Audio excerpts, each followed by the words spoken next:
The Varaha avatar is when Lord Vishnu, right?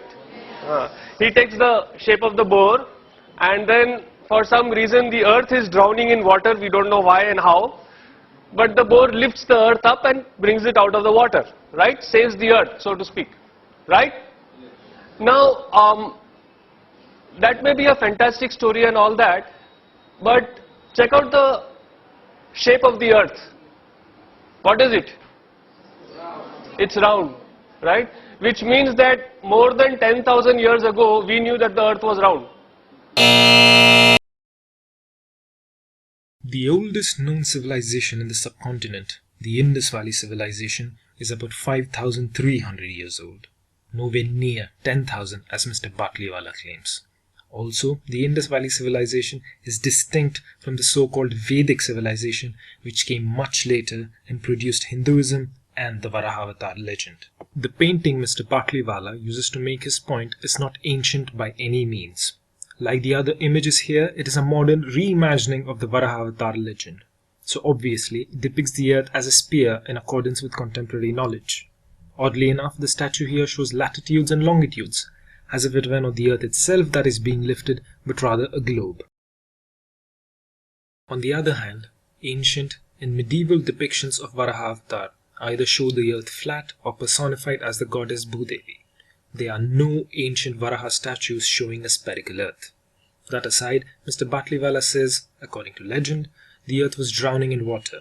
He doesn't know why and how, but the boar apparently lifted the earth out of the water and saved the day. Anyone who actually knows that the earth is spherical would also know that a drowning earth being lifted out of the water makes absolutely no sense, because the spherical earth itself contains all the water. Whatever metaphorical message the legend might contain, it most certainly has nothing to do with the spherical earth. Now, this is not to say that the ancient Indians were unaware of the earth's true shape. No.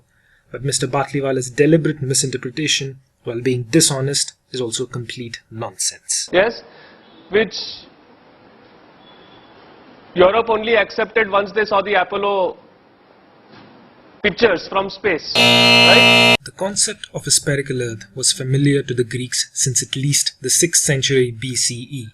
The spherical shape of the earth was considered a physical given and was the prevailing worldview throughout Europe even into the medieval age, as evidenced by artistic representations.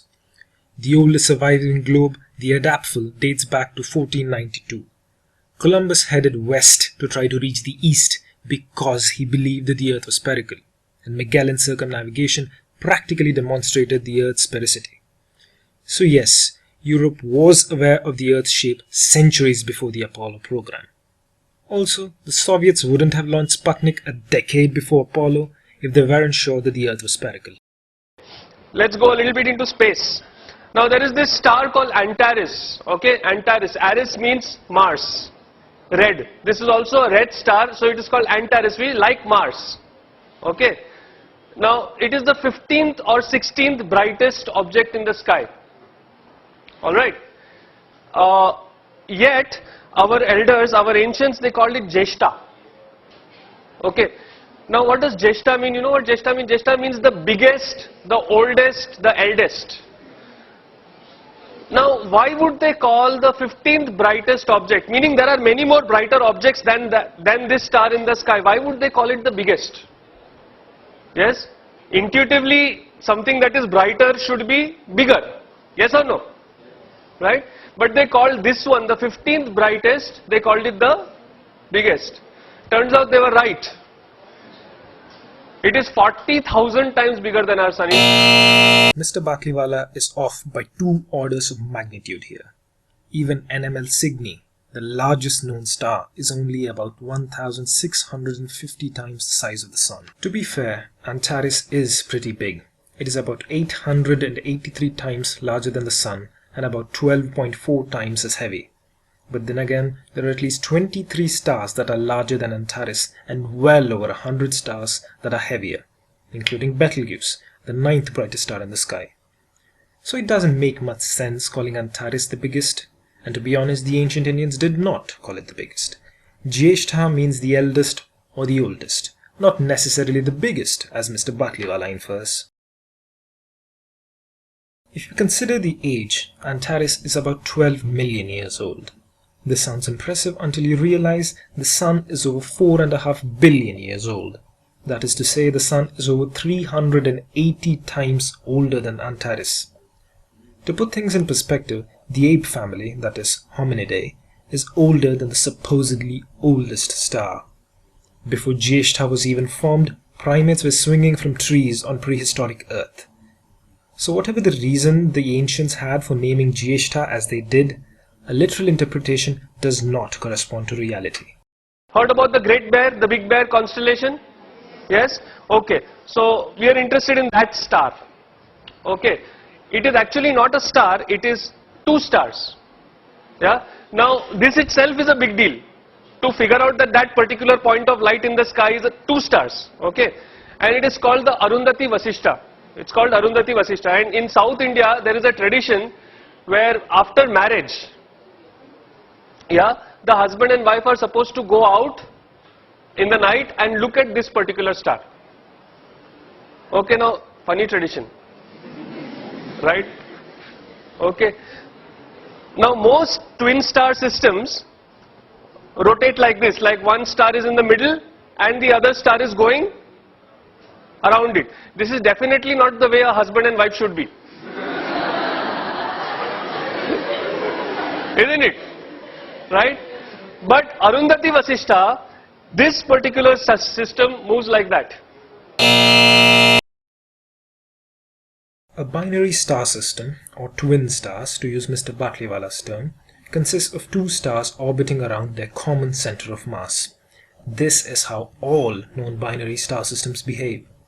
I don't know from where Mr. Batliwala got the idea of one star orbiting around another fixed star, but it simply does not happen. Also, the knowledge of a binary star system's orbital pattern is very much modern.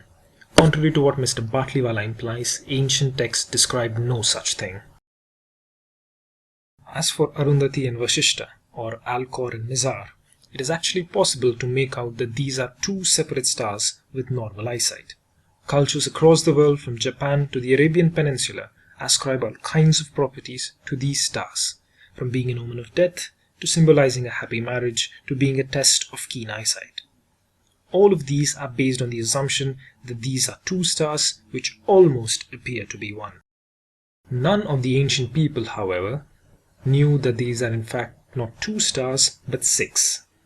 Vasishtha or Mizar is a quadruple system consisting of two binary stars, and Arundhati or Alcor was discovered to be a binary star system itself. While there are hundreds if not thousands of such multi-star systems, the ancients didn't hint to any other multi-star system, not even to Alpha Crucius or Trishanku as the ancient Indians called it. While Arundhati Vasishtha might be an interesting symbol of the closeness marriage brings to a couple, suggesting that the ancients knew anything about the dynamics of binary star systems is ridiculous. There are these pillars which are rust proof in India. Do you know about them? The most famous one is in front of Qutub Minar. Yes? This is a 1,000-year pillar, 1,000 years old, and even the pollution of Delhi has not touched it. Yeah? It is still not rusting. Yeah? And the other one, this is near Bangalore, in Kollur. Yeah? Where there is 750 centimeters of rain a year, 6 to 8 months a year, and this has been there for 2,400 years. Yeah, and it is rust proof, no rusting. About the second pillar, what is more interesting is it was not built by any expert. It was built by the tribal, the aboriginals of that area to welcome Adi Shankaracharya when he came to their village. The iron pillars at Delhi and elsewhere are truly marvels of ancient engineering.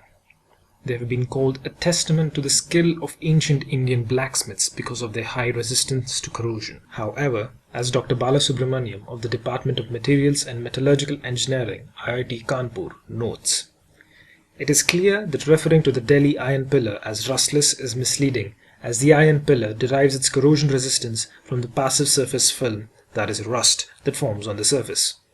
This in no way diminishes their technological magnificence. They are still spectacular and awe-inspiring. This is the closest Mr. Batliwala has gotten to historical fact so far. However, Mr. Batliwala feels the need to spice things up by adding his own fabricated twist to the history. The tribals in Mr. Batliwala's story probably come from a misinterpretation of a report on the Kollur iron pillar by Dr. Anantaraman of the Metals and Alloys Group, National Physical Laboratory, which reads, "In what looks like almost pure iron, without the usual silicon, manganese and sulfur contents one associates with modern iron and steel, and with the inclusion of only iron oxide and silicate, strongly suggests age-old indigenous methods for making the so-called Adivasi tribal iron with pure iron ore and wood charcoal." Dr. Anantaraman here makes a distinction between the composition of the iron pillar and the iron produced by modern processes. Notice the so-called in the text. Adivasi is used to mean that the pillar was produced not using modern techniques but rather ancient indigenous methods. This does not mean that actual tribals erected the pillar. Also, Mr. Batliwala's claim that it was built nearly 2400 years ago to welcome Adi Shankaracharya is self-contradicting. Adi Shankaracharya is believed to have lived about 1200 years ago, not 2400 years ago. India held the sole knowledge of how to remove zinc from zinc ore for 4000 years. Yeah, because zinc, it's a very interesting thing. Zinc, from the ore, the zinc becomes liquid at 997 degrees Celsius. But that same zinc then vaporizes and becomes gas at 1000 degrees Celsius. So it is only a 3-degree window that you have to pull that zinc out, and it is incredibly difficult. Yeah, you know what we did? It was very interesting. See, usually if you see a furnace, kya hota hai? There is the furnace and then something is coming out and being accumulated, isn't it? This is the way most distillation is done. Yes or no? You've got the heat from the bottom and something comes out and it is collected. Now when the heat was coming from the bottom, what would happen? The zinc would become liquid. It would go down or it would just evaporate and go out, right? So what did these people do? They turned it upside down. They put the heat on the top and they put an ice bath below it, cold. So it would come down, then it would go in the cold, it would solidify and you would get the zinc. Yeah? For 4000 years we kept this technique secret over here. Yeah? All the zinc in the world was made only by India. Nobody else could make it only. Yeah? Then one Chinese fellow stole it. Yeah? And then one British fellow stole it from the Chinese. So there was this guy called William Champion who made the first zinc distillery in Great Britain in the year 1543. The earliest known use of zinc was in the Indian subcontinent. However, it was about 2400 years ago.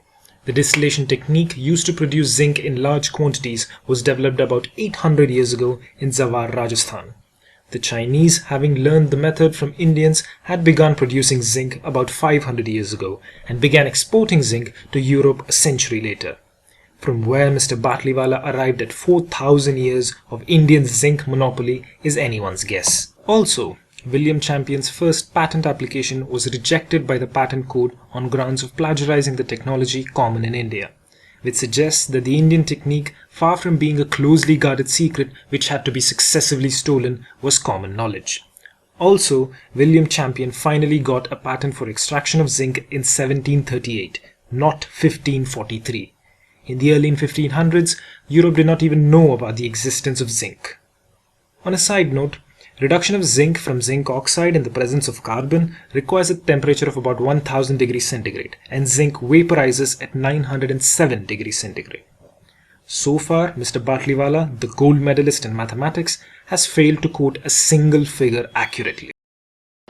Vasco da Gama, he went in the opposite direction. If you know your geography, he came down from Africa and he was too chicken to go out into the main sea. You know, he would only sail keeping the coast in view. Okay, and he was having the biggest ship available at that time in Europe. Alright, so he came all the way down to the Cape of Good Hope. Okay, and over there he was wondering, now how do I cross, because from there to go to India you have to go across the ocean, across the sea, right? Over there he met a Gujarati. whose name was Kanha. Okay, he does not mention the surname, possibly Patel. Okay. Yeah. So he met this Kanha Bhai, who was a trader from India, from Gujarat, who had ships 12 times the size of this ship.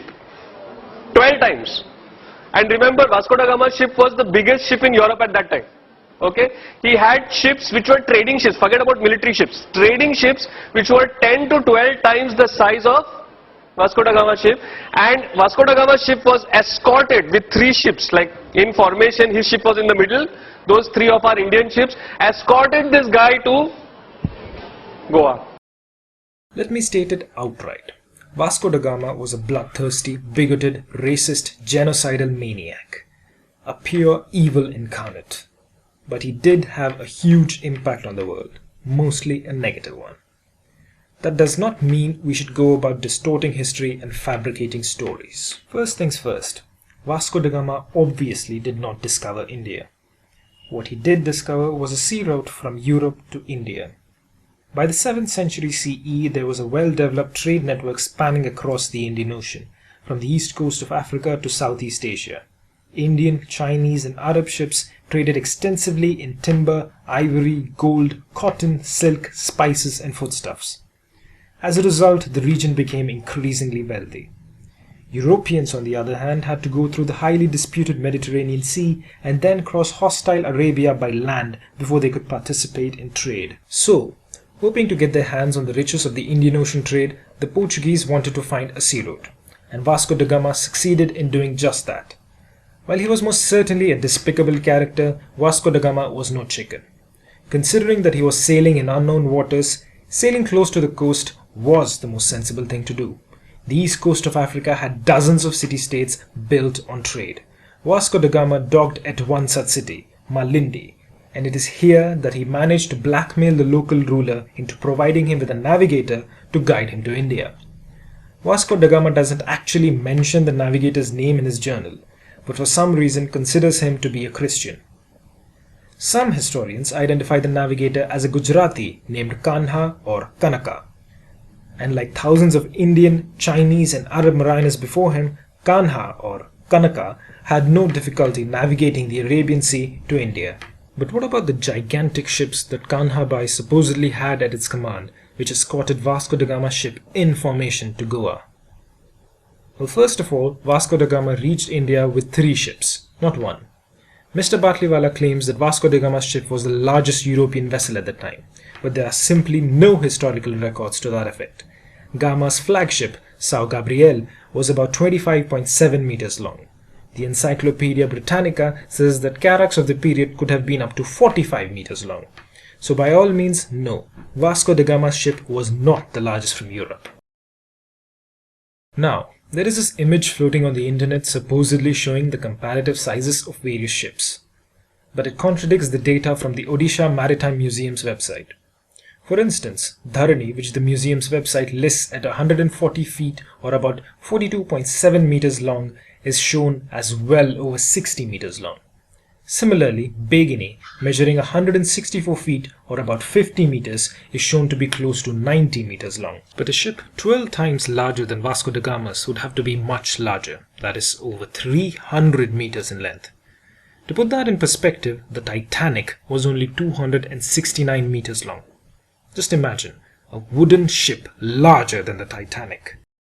There are practical limits as to how big you can build a wooden ship, or any wooden structure for that matter. Consider the schooner Wyoming. Measuring only 140 meters in length, it was already pushing the limits of practicality. Because of her extreme length and wooden construction, Wyoming tended to flex in heavy seas, which would cause the long planks to twist and buckle, causing her holds to fill with seawater.